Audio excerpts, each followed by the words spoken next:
In this video, I am going to show you how to fix Cash App payments that keep failing. If you're experiencing issues with your payments not going through, don't worry. There are several steps you can take to resolve the problem. First, ensure that you have a stable internet connection. If you're on Wi-Fi, try switching to mobile data or vice versa. A weak connection can cause payment failures. Next, check if your Cash App has the latest updates installed. Go to the App Store or Google Play Store, search for Cash App, and update it if necessary.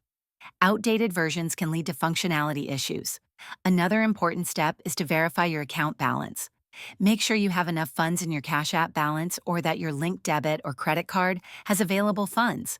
If you're using a credit card, ensure that it is not expired and is accepted by Cash App.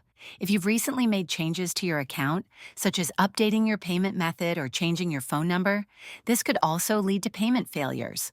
Double-check that your payment information is accurate and up to date. Lastly, if you're still having issues, consider logging out of your Cash App and then logging back in. This can help refresh the app and resolve any temporary glitches. If none of these steps work, you may want to reach out to Cash App support for further assistance. They can help identify any specific issues related to your account. That's it. You've successfully learned how to fix Cash App payments that keep failing. If this video helped you, please like and subscribe to the channel.